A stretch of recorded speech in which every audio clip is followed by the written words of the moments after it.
क्या नरेंद्र मोदी के खिलाफ विपक्ष का सबसे बड़ा चेहरा राहुल गांधी नहीं ममता बनर्जी होंगी? इस सवाल की वजह है इंडिया गठबंधन के अंदर राहुल को लेकर जारी खटपट। ममता बनर्जी और उनकी पार्टी ने राहुल गांधी के खिलाफ खुल्लम खुल्ला मोर्चा खोल दिया है। दावा यही है कि अब इंडिया गठबंधन का कप्तान बदलने का वक्त आ गया है। राहुल गांधी की कैप्टनसी में इंडिया गठबंधन के लिए टीम मोदी को हराना असंभव होगा। टीएमसी की मांग है ममता बनर्जी को इंडिया गठबंधन का कैप्टन बनाया जाए।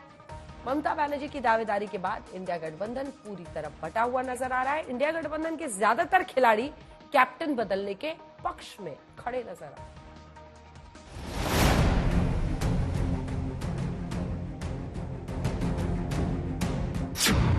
क्या इंडिया गठबंधन को राहुल कबूल नहीं?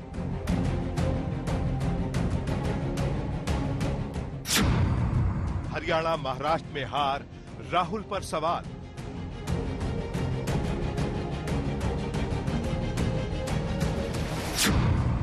मोदी से हारे तो इंडिया गठबंधन ममता पुकारे।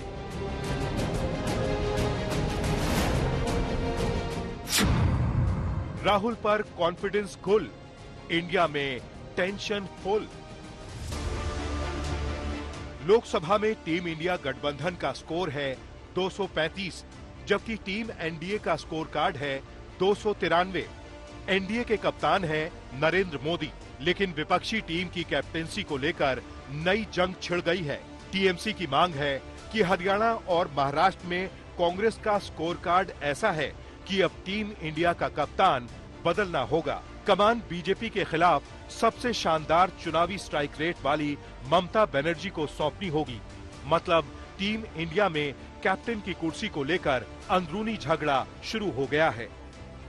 देखिए, आप जब एक टीम बनाते हैं तो आपको सभी प्लेयरों को साथ लेके चलना पड़ता है और उनके सबकी अपनी अपनी आकांक्षाएं होती हैं, छोटी मोटी होती हैं, कुछ भी है। अब अलग अलग किरदार निभाने वाले लोग हैं तो उन सबों को साथ लेना चाहिए और वह मुझे लगता है कि कांग्रेस नहीं लेके चल पाई है। और ऐसा नहीं है कि फ्लोर पर हम सब एक हैं, हमारे मुद्दे बाहर अलग हो सकते हैं लेकिन फ्लोर पर हम सब एक हैं। लेकिन कांग्रेस से जो अपेक्षा सब लोगों ने रखी थी उस पर संभवतः खरे नहीं उठे हैं, इसलिए यह आवाज उठनी शुरू हो गई है कि ममता बनर्जी को इंडिया ब्लॉक का कप्तान होना चाहिए। इंडिया गठबंधन में शामिल पार्टियों का क्या कहना है, आपको बताएं उससे पहले टीएमसी की तरफ से किए गए दावे को समझिए। पहला दावा, कांग्रेस सभी दलों को साथ लेकर चलने में सक्षम नहीं। दूसरा दावा, राज्यों में मिली हार के बाद भी कांग्रेस का अहंकार नहीं टूटा। तीसरा दावा, ममता बनर्जी इंडिया गठबंधन का नेतृत्व करने में सक्षम हैं। चौथा दावा, बीजेपी के खिलाफ ममता का स्ट्राइक रेट 70%, राहुल का 10%। पांचवा दावा, इंडिया गठबंधन नाम ममता बनर्जी ने दिया था।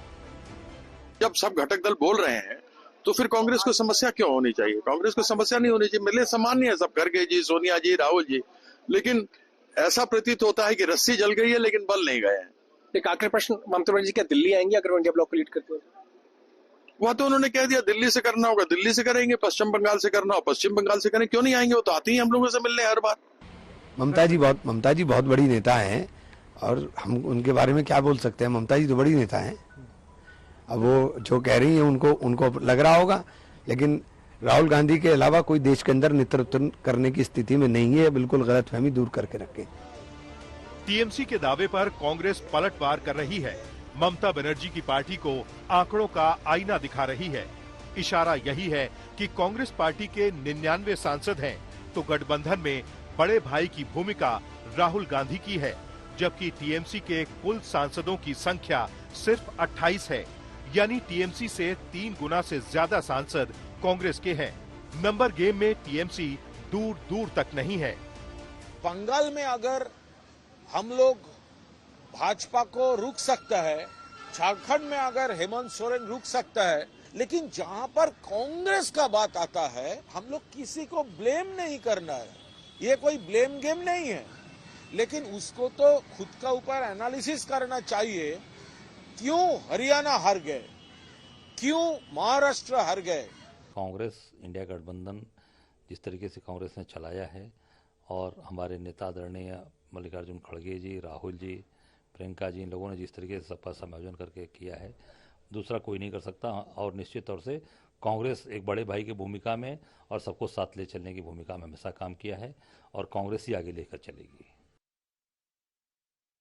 लोकसभा चुनाव के नतीजों से कांग्रेस को लगा नरेंद्र मोदी को रोकने का फॉर्मूला मिल गया है। पार्टी के अंदर, पार्टी के बाहर राहुल गांधी की धाक साख दोनों बढ़ गई। राहुल लोकसभा में नेता विपक्ष बने, लेकिन हरियाणा, महाराष्ट्र के विधानसभा चुनाव में कांग्रेस को मिली हार ने इंडिया गठबंधन में शामिल नेताओं को बड़ा मौका मिल गया। वही मौका जिसे सीढ़ी बनाकर ममता बनर्जी सियासी चौका लगाने की कोशिश कर रही है।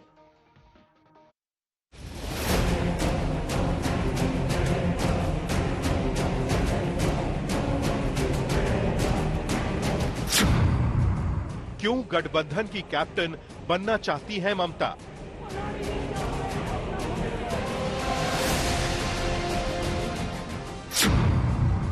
क्या ममता पर दांव लगाएगा इंडिया गठबंधन?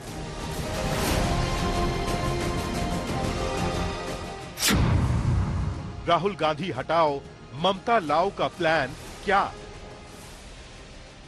अभी इंडिया गठबंधन के अघोषित कैप्टन राहुल गांधी हैं। लोकसभा चुनाव में राहुल गांधी की अगुवाई में इंडिया गठबंधन ने चुनाव लड़ा। भले ही नरेंद्र मोदी तीसरी बार प्रधानमंत्री बन गए, लेकिन इंडिया गठबंधन का स्कोर जबरदस्त रहा। लेकिन अब टीएमसी का दावा है कि राहुल गांधी को रिटायर करो और ममता बनर्जी को इंडिया गठबंधन का कैप्टन बनाओ। बड़ी बात यह है कि इंडिया गठबंधन में शामिल कई बड़े खिलाड़ी ममता बनर्जी के पक्ष में खड़े नजर आ रहे हैं। इस वक्त इंडिया गठबंधन में शामिल पार्टियों का मत क्या है, आपको बताते हैं। यानी कौन इधर है और कौन उधर है। अखिलेश यादव की पार्टी फिलहाल ममता बनर्जी के पक्ष में खड़ी नजर आ रही है। इंडिया गठबंधन का डिसीजन कलेक्टिव होता है और जो इंडिया गठबंधन की मीटिंग में बैठते हैं हमारे लीडर्स, वो अपनी राय रखेंगे इंडिया गठबंधन के नेताओं के बीच। लेकिन ममता जी के प्रति हमारी सहानुभूति, हमारी सकारात्मकता और उनसे हमारे दल का रिश्ता पहले से है। वो 2022 के चुनाव में हमारे लिए प्रचार भी करने आई थी और वैसे भी समय समय पर हम लोग राजनीतिक रूप से भारतीय जनता पार्टी के खिलाफ लड़ने में सहयोग भी देते रहते हैं। उत्तर प्रदेश में समाजवादी पार्टी ने एक सीट भी दी थी। तो ममता जी और उनकी पार्टी के प्रति हमारा 100% समर्थन, सहयोग और सकारात्मक भाव है। वहीं लालू यादव की पार्टी ना तो इधर है और ना ही उधर। दावा यही है कि इंडिया गठबंधन के सभी दलों की राय लेकर साथ चलेंगे। अब देखिए, ये तो सब लोगों को मिलजुल के फैसला लेना है और जो सबकी राय बनेगी उसमें हम लोगों को किसी के नाम पे कोई अभी विचार नहीं किया है। लेकिन जब ये निर्णय होगा, सब लोग बैठेंगे तभी हो सकता है। वहीं इंडिया गठबंधन के दो अहम खिलाड़ी शरद पवार और उद्धव ठाकरे भी टीएमसी की मांग से सहमत नजर आ रहे हैं। हम ममता जी की ये राय हमें मालूम है। हम सब चाहते हैं कि ममता जी इंडिया ब्लॉक की प्रमुख घटक रहे, हमारे साथ रहे। चाहे ममता जी हो, चाहे अरविंद केजरीवाल जी हो, हाँ, शिवसेना हो, हम सब लोग एक साथ है। कुछ थोड़े बहुत अगर मतभेद है, हम खुद कोलकाता में जाकर ममता दीदी से बात करने वाले हैं। No, Mamta Didi is an internal part, absolute integral part of the India Alliance. She's one of the tall leaders of India. And in a vibrant democracy, there's a very big role and responsibility for the opposition. So clearly, if she wishes to take more responsibility, we'd be overjoyed. India गठबंधन में राहुल गांधी पर उठ रहे सवालों के बीच अगर आप देखें तो लोकसभा चुनाव के बाद देश में हुए 4 राज्यों में नतीजे हैं। जम्मू कश्मीर में इंडिया गठबंधन जीता, कांग्रेस का प्रदर्शन खराब। हरियाणा में 1-to-1 फाइट बीजेपी के साथ, कांग्रेस हार गई। झारखंड में इंडिया गठबंधन जीता, लेकिन जीत के नायक राहुल गांधी नहीं, हेमंत सोरेन रहे। वहीं महाराष्ट्र में कांग्रेस सबसे ज्यादा सीटों पर चुनाव लड़ी और पूरी तरह से हार गई। राज्यों में मिली हार से गठबंधन के अंदर कांग्रेस की पकड़ कमजोर पड़ गई। यही वो 4 राज्यों के चुनावी नतीजे हैं जिन्होंने इंडिया गठबंधन में राहुल गांधी के खिलाफ माहौल बना दिया। चुनावी नतीजे बताते हैं कि लोकसभा चुनाव में कांग्रेस को मिली सफलता का ग्राफ चारों खाने चित हो गया। बड़ी बात यह है कि बीजेपी से सीधी भिड़ंत में कांग्रेस का डब्बा गोल हो गया। जबकि बीजेपी की चुनावी मशीनरी के आगे भी क्षेत्रीय छत्रपों का जादू चला। नौजवानों को,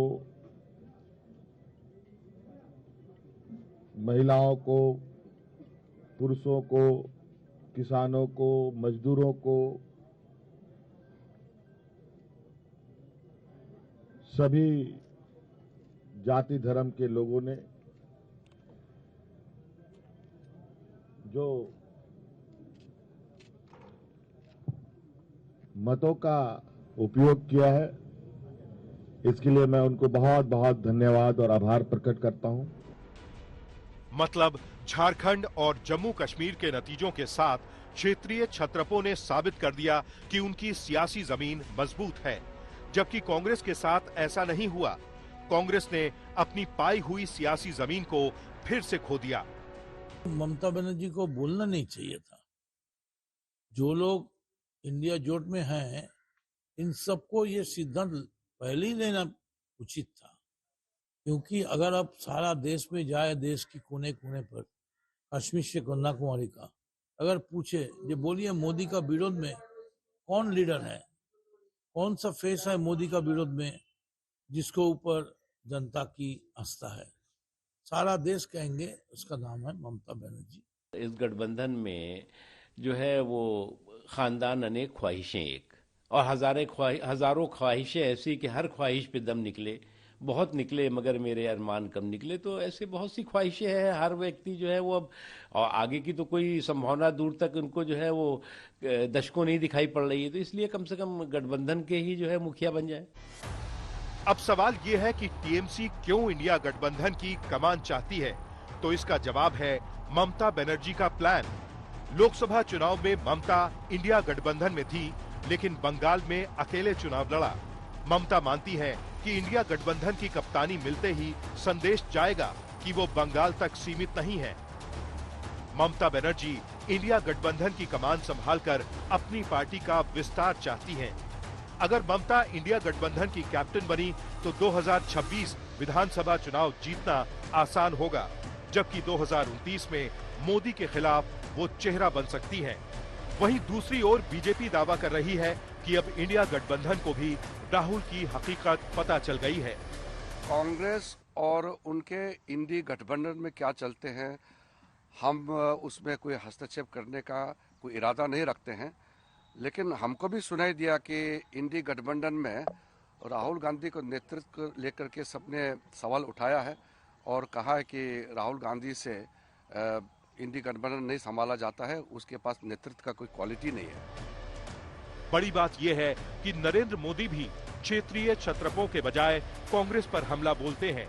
आरोप यही है कि इंडिया गठबंधन का गठन नहीं हुआ होता तो कांग्रेस हाफ नहीं साफ हो गई होती।